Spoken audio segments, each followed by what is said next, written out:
I'm a link data engineer, Stanford Digital Library Service. Today, we will use this opportunity to actually introduce you to the principle of reactive stream processing.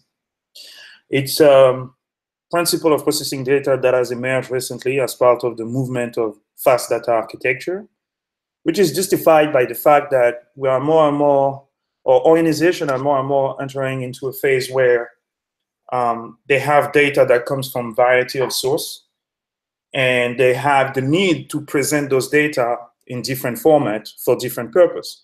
We can very well see that we aggregate data from different places. The more data, by the way, that are aggregated, the better it is for the consumer on the other hand, whether it's for analytic or for finding information.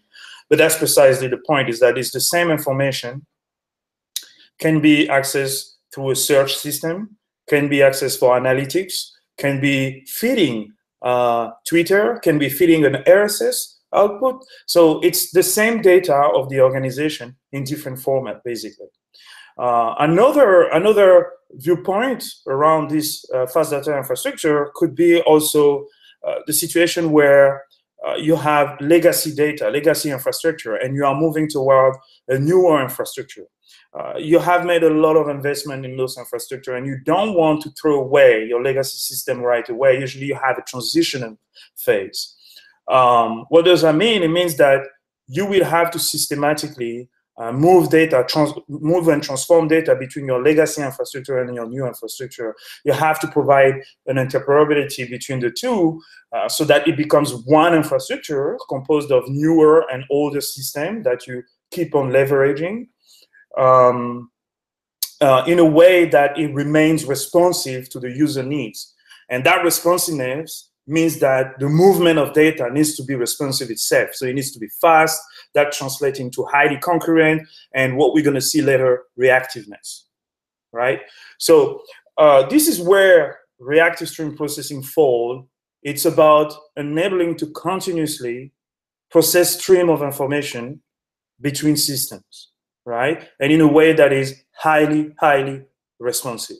Okay, we move data, transform data between systems in a way that is very highly responsive to serve the purpose of integrating legacy system with new system, but also dealing with the fact that a data infrastructure is supposed to serve multiple purposes at the same time: search, analytics, feeding Twitter, disseminating information in various of ways for different formats, different consumers, right? So here, we're going to demonstrate how actually reactive stream help. Just a reminder, we are this project. We are a team at the Digital Library Service that works on the LD4P grant initiative, which is the the main link data initiative of the Digital Library Service. And therefore, we deal with the idea of transitioning toward an infrastructure where link data is the main component. So it's newer infrastructure, but we need to leverage our soon-to-be legacy infrastructure, which are current cataloging systems. So we need a way to move data between those two in the fast way possible, and that's where this piece of technology has been intervening so far. So we will, in this video, what we will do is that we're gonna introduce the principle of reactive stream processing. We will do that using an example that is very, very basic, but basic enough. The example in itself is simple enough so we can focus on the reactive processing component of it. So it is easy to actually understand the principle behind it and what it does and the benefit that it provides. So as an example, what we're going to use is simply the work of copying a folder. Right, so what we will do is simply we have one folder, and what we want, which contain, as you can see here, about 36,000 files. And what we want to do is that we want to copy that in another. We want to create another folder that will have a duplicate of the content. So we're going to duplicate the information in another folder.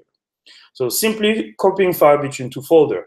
But you can easily extrapolate in your mind that what we're doing here could be very well about moving data between two systems, which is represented by the two folders. It's just that the input and the output sync are going to be different.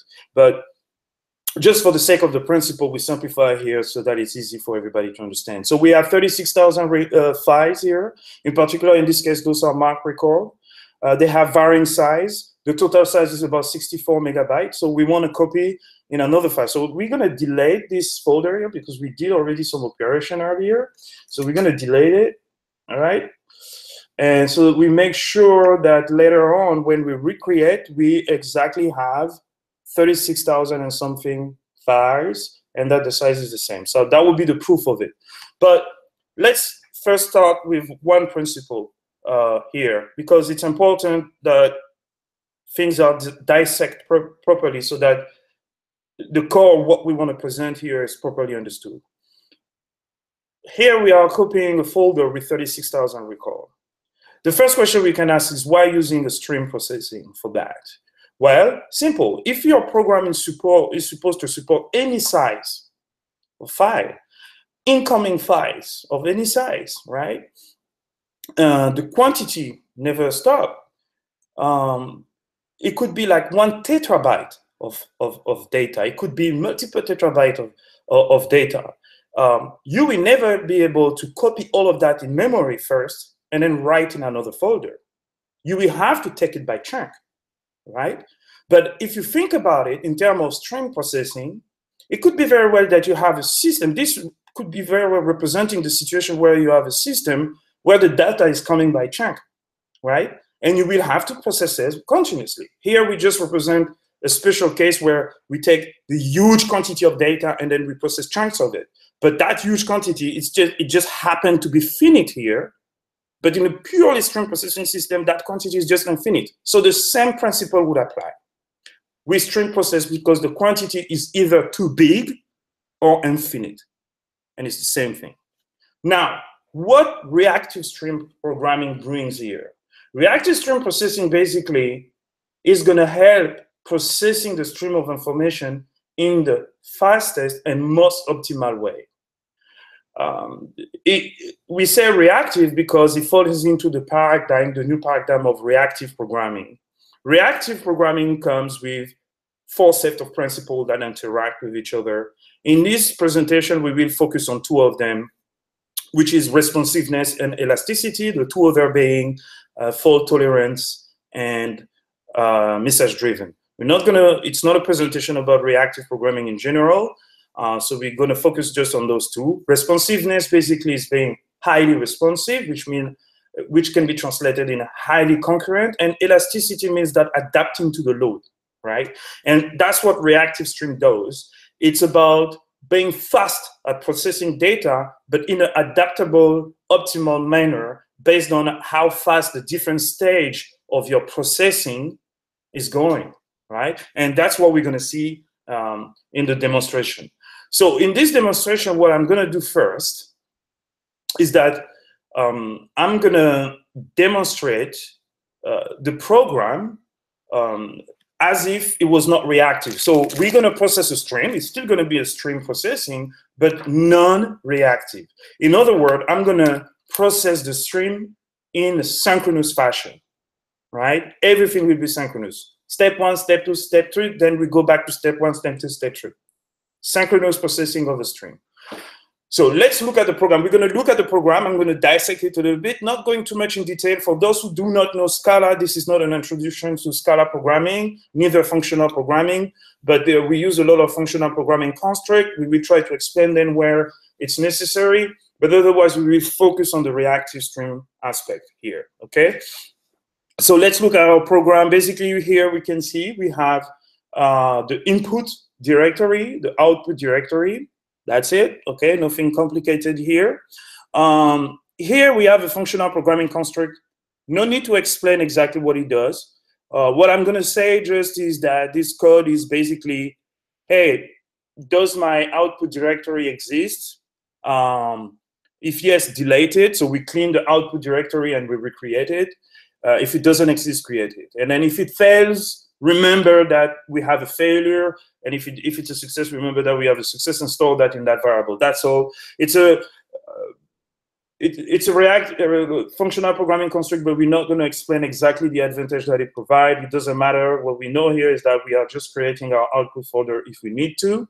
Now let's delve into the core of our project. We will use the terminology of the library that we are using here that is called Akka-Stream. Okay, it's a reactive stream programming library. Although we are using it, the first version of the program that we are presenting to you right now is a version of the program that is fully synchronous, okay? So we're gonna use the same terminology, we're gonna use the same code, but we will remove, with the library, we have the possibility to introduce reactivity whenever we want, right? I'm gonna make it a little bit easier to view, so let me exit a little bit the presentation mode, hide this part, so we focus just on what we have here. And then let's get back to the presentation mode. All right. So we have the possibility, like I was saying, we have the possibility to introduce element of reactiveness wherever we want. In this case, we're going to remove everything that is reactive. And we're going to write a stream processing according to the library terminology, but that is synchronous, okay?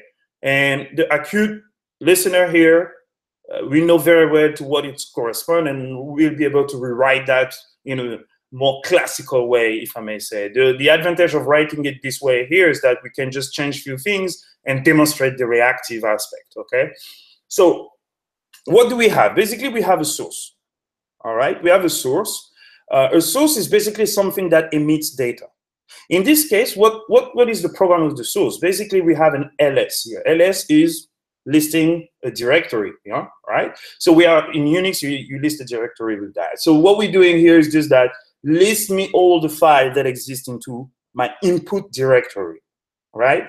But like I said earlier, we are not going to get the whole list in memory at once, because if it's terabyte or the list is infinite, nothing is going to fit. So actually what a source does, it's a little bit of a technical construct from the library. What a source does is that it takes this function and based on another function that it provides, which is called next, you can call next all the time, and it's going to give you the next element of the result of that function, right? So it's a dynamic function, and it emits element only on demand, right? That corresponds to a synchronous program where you're just listing the content of a folder, and then you say, like, give me one at a time, and each time I get one, I'm going to do something with it. That's just pretty much what is happening here. All right, then we have, again, with the terminology of the library, we have a read flow. So we have a source, and then we have flow. So source emit data, flow process data. In this case, what this flow does is simply, hey, I have a list of paths, right, like that are being emitted by my source. So what I'm going to do is that I'm going to take each of those paths, and I'm going to build a pair, right? We see a pair here, with the first part of the pair, which is the name of the file, and the second part of the pair, which is the content of the file as binary data, in this case, byte array, okay? Then we have a write flow. The write flow, basically, again, it's a processing flow. It gets this pair, which is the name, and the content as byte array, right? So the binary data, you get the pair. For each pair, what it does, which we call copy, because it will be the final copy at the end. For each pair, again, do not worry about the functional programming construct here. So let's just focus on what it does, and we will explain maybe later. If you go on our GitHub repository, we give more explanation about the functional programming for those who wants to be introduced to functional programming and SCADA and so on. So what this function does basically is that it takes the output directory. For each pair, take the output directory, create a child of that output directory, which is basically create a file with the name, which is the first element of the pair. Again, remember, we have a name and the content of the file. So we put the first element as the name. So we create a file, and then we take that file and we write the data into that file, the data being the second part of the pair. Remember, the read flow constructs a pair with the name and the content.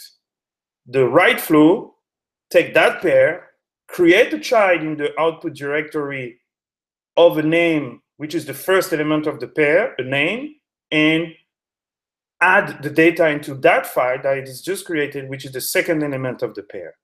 And that's what we have. That's the flow. That's treating it. So now we're going to wire all of that together, which represent a stream process. Okay?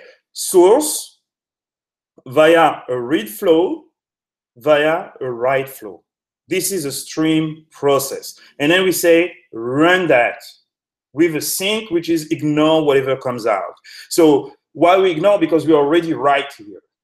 So we can ignore the sink. The sink can be an ignoring sink. It does nothing with the elements that come because what we wanted was just to write.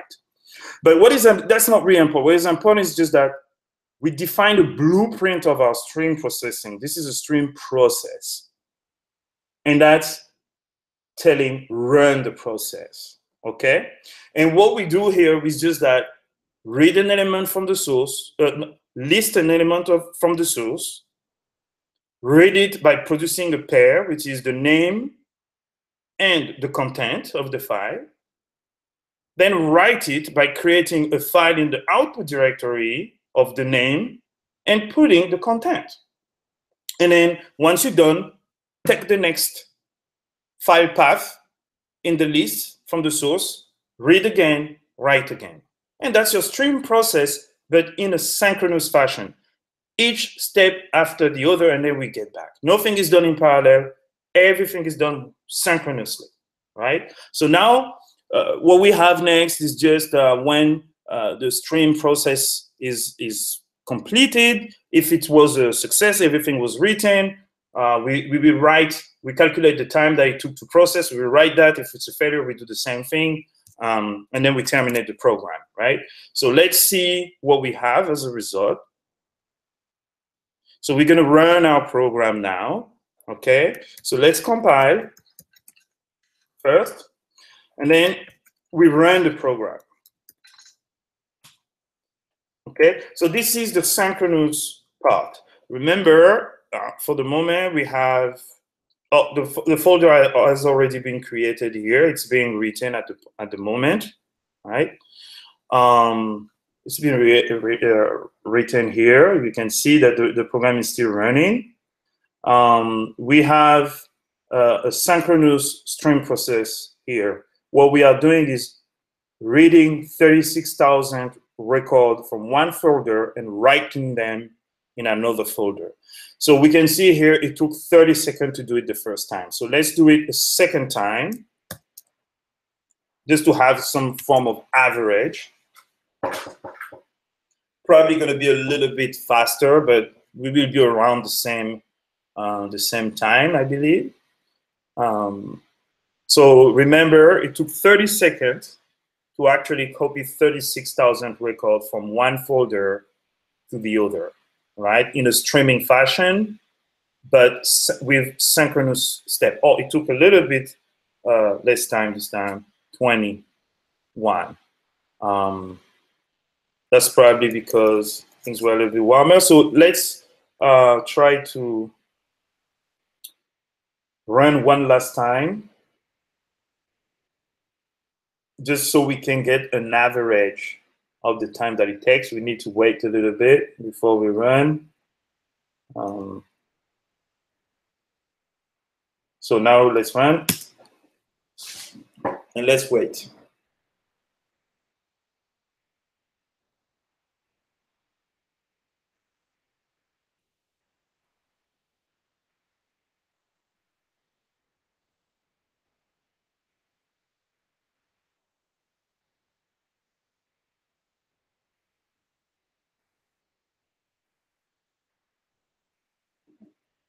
Waiting.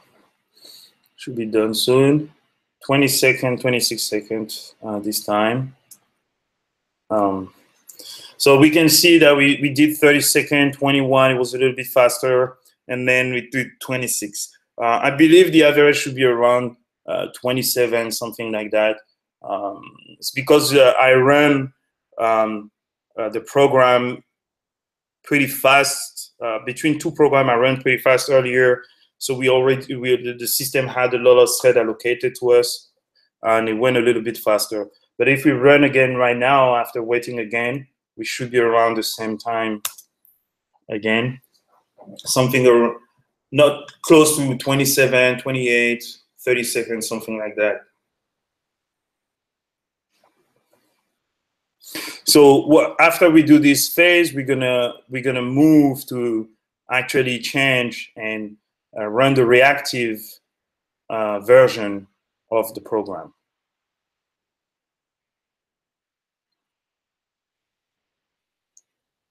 What I'm gonna do, I'm gonna run. Yeah, we are 28 seconds. When we take more pause between the different run, we have the rerun time that it takes. So anyway, we are around an average on 28 seconds, the maximum with 30 seconds. So now let's change our program to be fully reactive. So I'm gonna uncomment the reactive version of it. I'm gonna run it, we see the result, and then I'm gonna explain the code.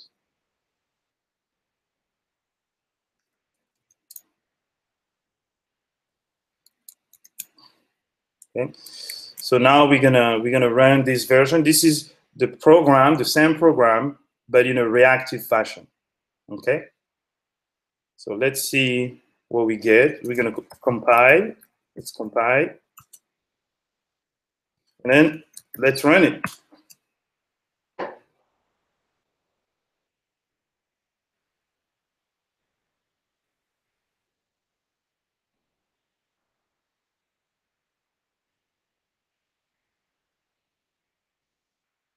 All right. So the first time we got 13 seconds. Let's rerun quick, just to see. So we cut in half the time. If we take from 30 seconds the first time, we have cut in less than half already. But the average was 28, so we can say we cut a little bit less than half. So now we run again fast. It's going to be 11 seconds. So I'm going to wait a little bit. And then we run it. So we have our 3 run, and we can compare. We have an average. But I see you can see already that we have cut the time in more than half. And this was for 36,005. This is an exponential issue. So it means that if we have something that is a tetrabyte of data, in terms of like it's millions of files, we will end up cutting the time more and more than half. It's going to be like, we're going to cut in third and fifth time. So it's going to go way faster. And that's because the program is now reactive. In a few seconds after this result, we're going to explain the code. So again, we see 12, we did 13, 12, 11, so around 12 seconds, we will say. So we cut in more than half. What happened and why? Let's try to understand quickly. So we have the same program as earlier. Okay, we have tried here and so on. But this time, our read flow, write flow changed. And also the stream, the definition of the stream changed. So let's first look at the definition of the stream, which is easier. So as you can see, we have introduced asynchronous boundaries between the different stages of the stream. The source stage, the read flow, and the write flow, which are stage as well. We have introduced a synchronous boundary between them. What does that mean? It means that source can proceed without waiting for read to finish to proceed. And read can proceed without waiting in either source or write flow, right? So as soon as I list a folder, I will push it in a buffer that will connect to the read flow. And then the read flow will do its work, but source will already start reading other source of file, while read flow is still probably reading the content of the first file. And the same thing will happen between read and write flow. So basically what we are doing here, we are saying source stage, read flow, and write flow are completely concurrent process that happen concurrently. And they are communicating with each other through some buffer. But these buffers are handled by the library for you. You don't have to handle it, right? Because you can have one problem that happens when you have concurrent processes that are connected to buffer is that you can have buffer overflow, right? Source overflow, read flow. Push too fast and read flow cannot keep up, and then you have another flow. But it is reactive. And what the reactive protocol does, that's where we have the elasticity, is that the read stage is going to communicate with the source stage and say, hey, I cannot keep up with the amount of data. You need to slow down. And that's the principle of back pressure. So source will be back pressure. And the same thing would happen if it was write flow who was the bottleneck. Write flow will say to read flow, and read flow will talk to source flow. But all of that is handled by the library. You do not have to handle it yourself. You write your asynchronous boundaries, and the library knows how to communicate between the different asynchronous boundaries for you. And you just have to focus on the actual work that you need to do in each stage. The rest is done for you. So in each stage, this is what we do. But what we have done, furthermore, my machine has 16 core. So I have reserved like 8 core for my, ideally what I've done is that I have reserved 8 core for my read flow and 8 core for my write flow.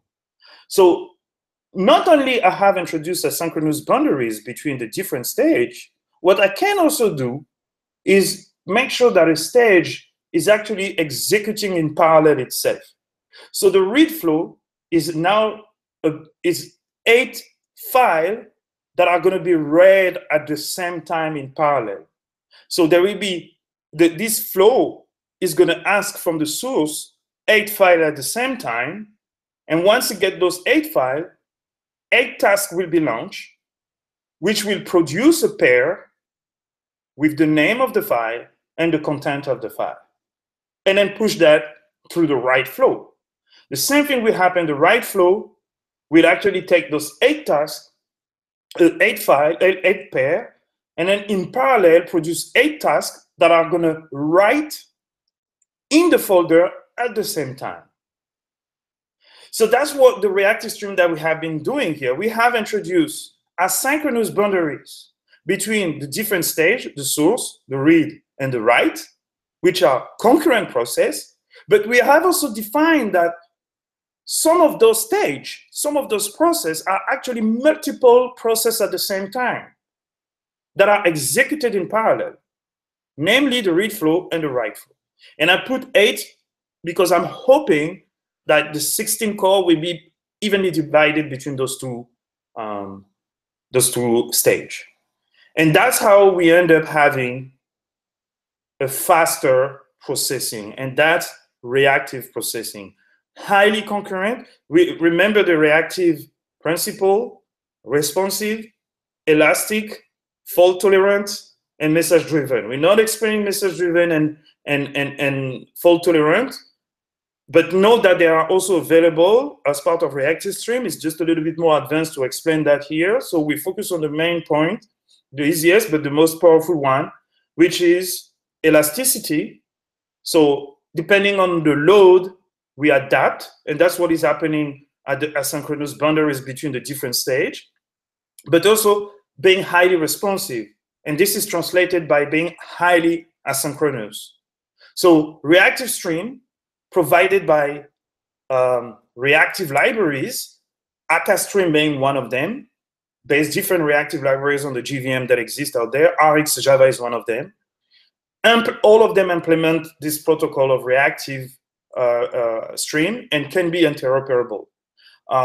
It's a very new era of data processing, and that's reactive stream is one that embodies them.